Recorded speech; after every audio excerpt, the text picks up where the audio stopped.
other companies and other businesses are going to underbid you and undercut you, and that's going to be okay. And you should let that person go and take it from another person because you know that they're not going to get what they asked for. Hey everybody, welcome back to the channel. I am Neil Winteregg with Matterhorn Business Development, and today I want to talk to you about some important rules when it comes to selling yourself or your service or your product or your business to your customers. Now, as a person with a business, you are constantly having your attention on your growth, your employees, your payroll. Maybe you're an entrepreneur and you really need to make every sale that comes in, or you feel like every phone call or inquiry that you get is a demand to have that person's business. And I definitely understand that because I also have my own business, and I know that every time my phone rings and somebody's asking me a question, I always want to try and figure out how to fit my product into their lives so that it's a win for them and a win for me and my business grows and all those things. But you have to know, as a business owner, especially if you are the one selling yourself or your product or your service, that not everybody is your client. And that can sometimes be a hard pill to swallow because you feel like you do a better job than anybody else, and you hate it when you get undercut or underbid, or somebody wants you to do something for a less price than you normally do, and you sit there and you think, well, I'd rather have $2,500 even if it's less than what I originally said, because I'd rather have that than nothing. But sometimes it is better to take nothing. And sometimes you have to know when to be okay with being rejected by a potential customer or a potential client. You don't have to sell everybody your product or service just because they are in the market or they are looking for that. You have to understand that sometimes other companies and other businesses are going to underbid you and undercut you, and that's going to be okay. And you should let that person go and take it from another person because you know that they're not going to get what they asked for. Now, why do I say that? That is because if you have a particular product or service that you know is worth X amount of dollars, and somebody is trying to get you to change what you're selling them, how much you're charging them, how often you're working with them, or do something out of the norm that you don't necessarily agree with, then you don't want to do that. You don't want to take that business. That is because that is how you go out of business. Businesses go out of business by creating problems with their own selling, by underbidding, overbuilding, becoming known for ripping people off, or becoming known as being the cheapest person in town who's willing to take whatever anybody offers because they need to, and then later being able to fall behind and not being able to deliver and keep up with your promises. This happens to me in one of the industries that I have a business in. There are a lot of companies out there, and some are even more expensive than me, and a lot are very much cheaper than I am. And so sometimes people really like me and they would rather buy something from me, and they say, well, this company offered me this warranty. And I go, there's no way I could warranty this stuff for that long. So why would I take less money, over promise on my warranty, when in 3 or 4 years it's going to cost me more money to go fix it because I know it's going to break, and now I'm beholden to this warranty? It doesn't make sense for me to take that person on. Would I like to have their money and have them as a client over them going somewhere else? Absolutely. But if they can't see the quality of the product that I'm doing and they're just looking for cost-effective ways to handle a problem temporarily, I am not the guy to do that. So you have to decide for yourself, what are the rules? What are the boundaries of what you will not accept? Because you have to remember, you are selling yourself and you are putting yourself out there. You have to be able to accept clientele within a realm that makes sense to you. You do not have to sell every person that calls up and says, well, this other company offered me to do that less. If you can't do it for less, don't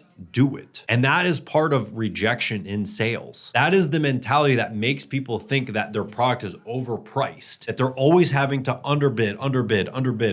No, it's not that the product is overpriced. It's probably that you have salesmen, or you yourself are too willing to chase the dollars, that you aren't holding on to your values as a company. When you lose your values as a company and you start charging people for services that you are not able to actually provide for them, then all of a sudden your business goes bankrupt because you now have all of this stuff that you can't deliver and make money off of. You have undersold, overpromised, and now you have the economical problem of not being able to do all of that. So chasing the dollars when it doesn't make sense is not for you. That is a form of rejection, to have people tell you, listen, I'm sorry, it's just too much money. And if you know what your product is worth and you can sell it to a good majority of people, but not everybody, then that's what fits your framework. And this happens to me. I go out to people's homes, I meet meet with them about the equipment and things that I do, and they go, wow, that's more than I thought it was gonna be. So I understand. Well, here's why it's more than you thought it was gonna be. And I go through it with them. And they go, oh, wow, I get it now. Well, I really wanna do something cheaper. Okay.